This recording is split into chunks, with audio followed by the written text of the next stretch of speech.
welcome back. So in today's video we'll be doing question 8, which is interpreting a cubic function. So here we have a cubic function that has a straight line g at x lying on it.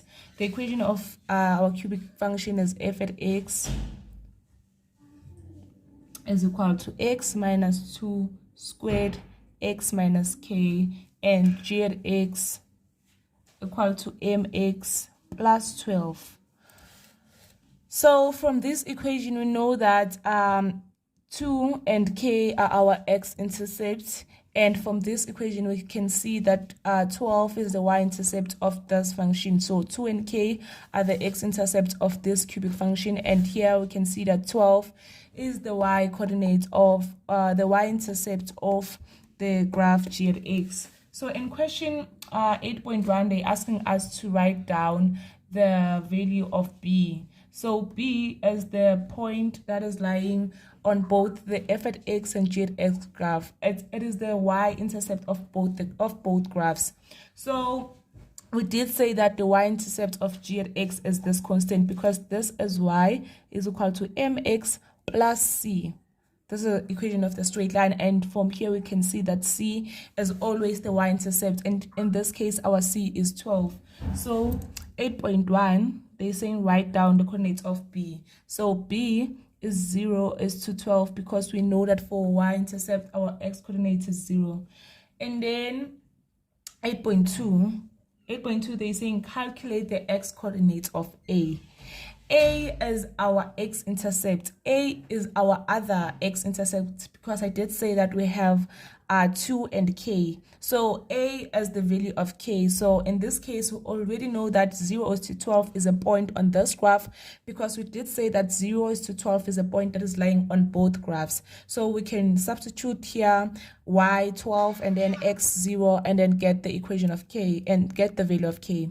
So here we have y is equal to x minus 2 squared x minus k, and then we have these 2 points. So 12 is equal to 0 minus 2 squared 0 minus k.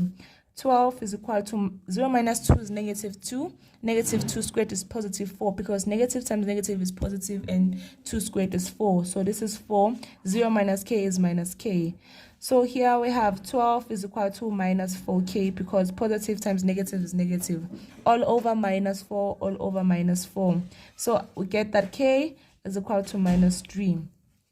K is minus 3, so the x-coordinate a is minus 2, which is equal to a, because we're asked to calculate for a, not k. And then we move to 8.3.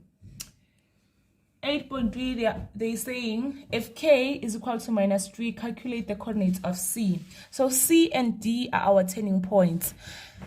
And from this graph, we can see that x minus 2 is squared. So this tells us that x minus 2, at x equal to 2, at x equal to 2, we have an x-intercept and a turning point. So we already know that the turning point D is 2. So we're looking for the other turning point C. So we do have our full equation, which is y is equal to x minus 2 squared x plus 3, because it's x minus, it's like this, x minus 3. So negative times negative, it's positive. So it's x plus 3, x minus 2. This is our equation of the cubic function. So we're trying to find the turning point. And we do know that for turning point in calculus, we make the first derivative equal to 0. So we'll first try to find the first derivative and then equate it to 0. So y prime is equal to y first, so that we can first start with unpacking this one and then multiplying everything out. So we have x squared minus 4x plus 4, because this is x minus 2 times x minus 2, and then x plus 3, and then x squared times x is x cubed plus 3x squared minus 4x squared minus 12x plus 4x plus 12. So it's x cubed plus 3x squared minus 4x squared minus 12x plus 4x plus 12. And then we group the like terms together. Remember, this is still our original function. This is not the first derivative. So it's x cubed, and then plus 3 minus 4, it's minus x squared, plus 12 minus 12 plus 4, it's minus 8x, and then plus 12.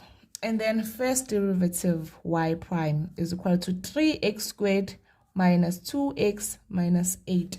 And then for turning point, we equate this to 0. So we have 3x squared for turning point y prime equal to 0.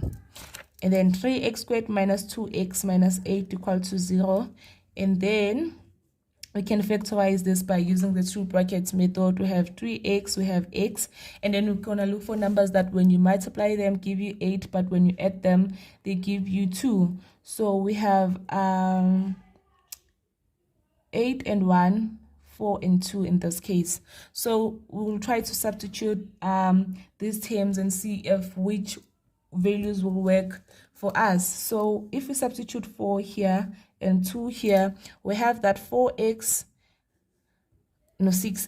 So 6x minus 4 is definitely 2. So try to put the signs in such a way that the other one is positive and the other one is negative, so that they can be able to cancel each other. So since the sign is negative 2, 6 must be also negative. So here we have a negative and here we have a positive equal to 0.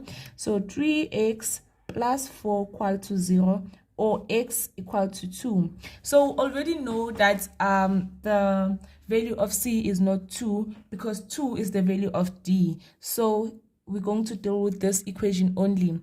So we're going to say 3x equal to minus 4, then x is equal to minus 4 over 3. And then for the y value, we're going to substitute this value back into our original equation, not the first derivative, but our original equation. So we have y is equal to minus 4 over 3 minus 2 squared minus 4 over 3 plus 3. And then you get your y value. And then 8.4, they're saying for which values of x will the graph of f be concave down. So for concave down,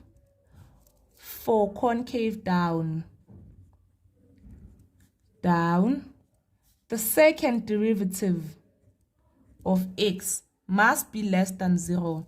For concave up, the second derivative must be greater than 0. So in this case, they're looking for the values of f for the values of x for which this graph will be concave down. So we're going to start by finding the second derivative of this graph. So y prime is equal to 2 times 3, 6x minus 2. So we have 6x minus 2. And then this second derivative must be less than 0. So we have 6x minus 2 less than 0, and then 6x less than 2 over 6 cancel, and then x is less than 2 over 6, which is equivalent to 1 over 3, because 2 goes into 2 one time and 2 goes into 6 3 times. So x is less than 1 over 3, and then you get your full marks. I really hope this helps. Thank you for watching.